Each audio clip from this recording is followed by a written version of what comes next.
चलो देखो, अभी के लेक्चर में जो हम लोग पढ़ेंगे, हम लोग फोटोसिंथेसिस को कंटिन्यू करेंगे। ओके, और फिर ब्रेक के बाद हम लोग जेनेटिक्स को लंबे टाइम तक पढ़ेंगे, आज 2 घंटा तक पढ़ेंगे कम से कम। फोटोसिंथेसिस एक बार जल्दी से तुमको रिव्यू करा देते हैं, क्योंकि काफी दिनों के बाद फोटोसिंथेसिस को हम रिज्यूम कर रहे हैं। तो एक बार जल्दी से हम याद दिला देते हैं तो हम लोग क्या क्या पढ़ चुके हैं फोटोसिंथेसिस में। ओके, याद करो, हम लोग फोटोसिंथेसिस स्टार्ट किए तो सबसे पहले स्टार्टिंग में तुम लोग फोटोसिंथेसिस का बेसिक्स वगैरह देखे, डेफिनेशन वगैरह देखे हैं, टाइप देखे फोटोसिंथेसिस का कैसे क्या होता है। ठीक है, उसके बाद हम लोग देखने लगे ये रिक्वायरमेंट्स ऑफ फोटोसिंथेसिस। उसमें क्या क्या रिक्वायरमेंट देखे थे, याद करो, लाइट, वाटर, टेम्परेचर और क्या, CO2 एक्सेट्रा, ये सब देखे। उसके बाद फिर हम लोग क्या देखने लगे, साइट ऑफ फोटोसिंथेसिस की कहाँ होता है फोटोसिंथेसिस, साइट ऑफ फोटोसिंथेसिस। उसके लिए बताए क्लोरोप्लास्ट और क्रोमेटोफोर, याद है ये सब।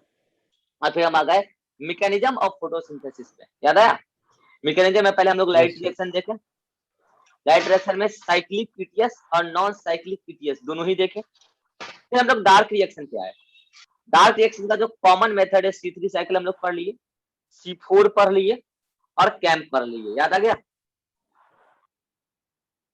नवीन, तुम नोट्स में कहां तक लिखे हो, हम नोट्स देखे नहीं है, C3 या C4 तक या कैम्प तक कहां लिखे हो।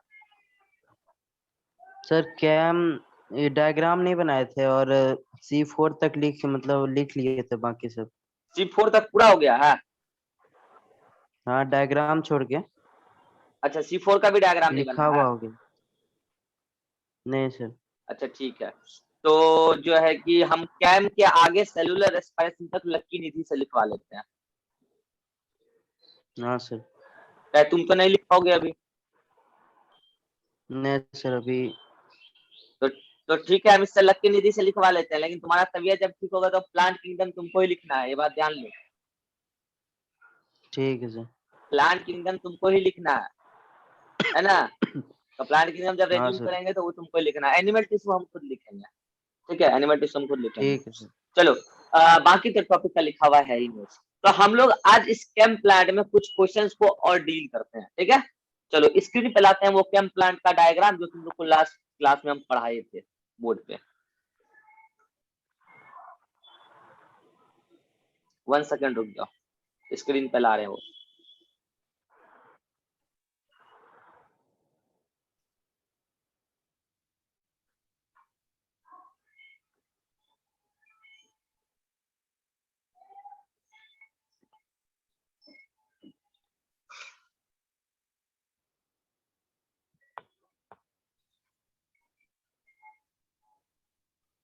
दिखाई दे रहा है जी ईरान।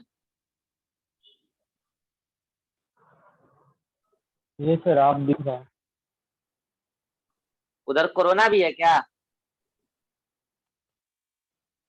मेरे तरफ हाँ मेरे अपार्टमेंट में किसी को नहीं है, और फिर तो अपार्टमेंट के बगल में जो मंदिर रखते थे फिर उसके बगल में अपार्टमेंट वहाँ भी नहीं है। फिर है कहाँ पे, किसी होता तो मंदिर में फिर है, ये कर रहता है ना।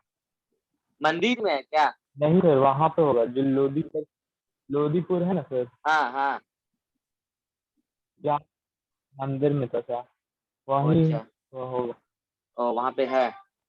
यहाँ पे ठीक है जी।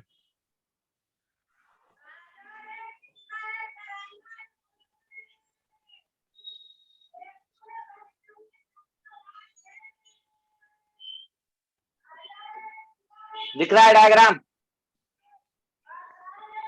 कैसे नहीं दिख रहा है, दिख रहा होगा। हाँ सर आ गया। दिख रहा है ना। हाँ चलो, अब देखो इसमें हम तुमको कुछ पॉइंट बताते हैं और कुछ क्वेश्चन क्रिएट कराते हैं जो लास्ट क्लास में जो शायद तुमको बताए भी होंगे, ठीक है। पहला सवाल इसमें मेरा क्या है, देखो जल्दी से रिव्यू करा देते हैं कि इसमें क्या क्या हुआ था, कैसे कैसे हुआ था, ठीक है। याद करो कि ये एटमॉस्फेरिक CO2,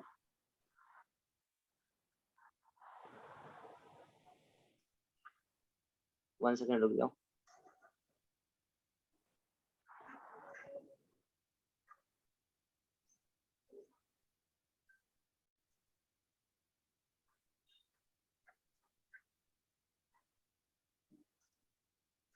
देखो, ये एस्ट्रोमेटा जब खुला था तो एटमॉस्फेरिक CO2 आया था इसके अंदर, आया था यस। एटमॉस्फेरिक CO2 पीपी के साथ रिएक्ट कर गया था, Yes. याद करो। इस ये मीजोफिल सेल है पूरा। ये रात का समय है, कैम प्लांट में रात में स्टोमेटा खुलता है, स्टोमेटा खोला, CO2 आया, पीपी के साथ जुड़ा, पेप्टेज के प्रेजेंस में pH 8.5 पे ऑक्जेलो एसिटिक एसिड बन गया था, याद आया।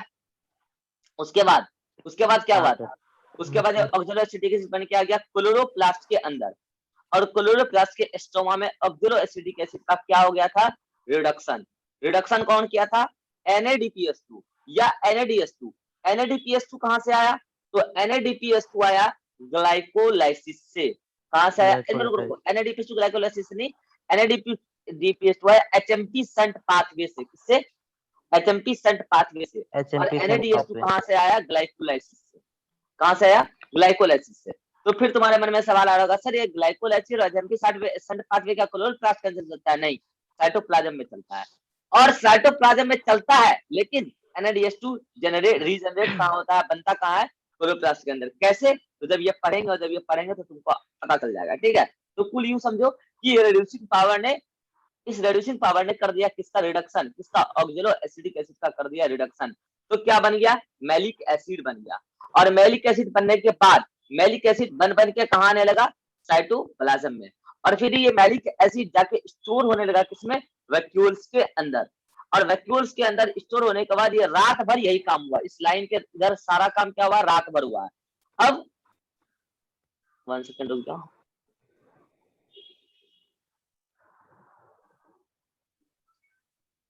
हाँ, अब क्या हुआ कि दिन में ये मैलिक एसिड वैक्यूल से निकला और आया साइटोप्लाज्म में, और साइटोप्लाज्म से मैलिक एसिड कहां आ गया, इस क्लोरोप्लास्ट में। आखिर दिन में से क्यों निकला, क्योंकि रात भर बन के इसमें स्टोर हुआ।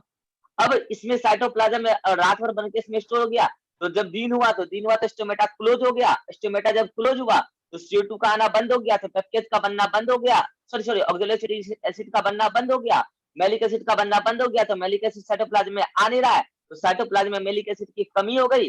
और जब साइटोप्लाज्म में मैलिक एसिड की कमी हो गई तो वैक्यूल से बाहर निकल गया, ये देखो वैक्यूल से बाहर निकला, और वैक्यूल से बाहर निकल के कहां गया, फिर क्लोरोप्लास्ट के ही अंदर आ गया, ये देखो आ गया। अब यहाँ पे उसका क्या हो गया, ऑक्सीडेटिव डीकार्बोक्सिलेशन। और ऑक्सीडेटिव डीकार्बोक्सिलेशन से CO2 जब निकला तो मैलिक एसिड किसमें कन्वर्ट हो गया, पायरुविक एसिड में। पायरुविक एसिड 3 कार्बन का कंपाउंड कहा गया, साइटोप्लाज्म में। और उससे रीजनरेट हो गया PP in the same way, PPDK के प्रेजेंस में। जान रहे हो तुम 12 ATP लगेगा, वो सब तुमको हम बता चुके हैं, ठीक है। और ये CO2 निकला, इस CO2 को कौन ले लिया, RUBP ने ले लिया और PGA बना दिया रूबिस्को के प्रेजेंस में। और ये PGA C3 साइकिल में घुस के ग्लूकोज बनाया, और देखो ग्लूकोज बनाया और RUBP को रीजनरेट करा दिया। ये सारा बात तो तुमको हम पढ़ा चुके थे और एक बार छोटा सा रिवीजन करा दिया, ठीक है। अब तुमको हम यहाँ से कुछ क्वेश्चन क्रिएट करने वाले हैं, ठीक है। मीटिंग का टाइम आउट हो चुका है, यही सेम लिंक सेम आईडी रहेगा, खट से ज्वाइन कर लेना, ठीक है। Yes, sir.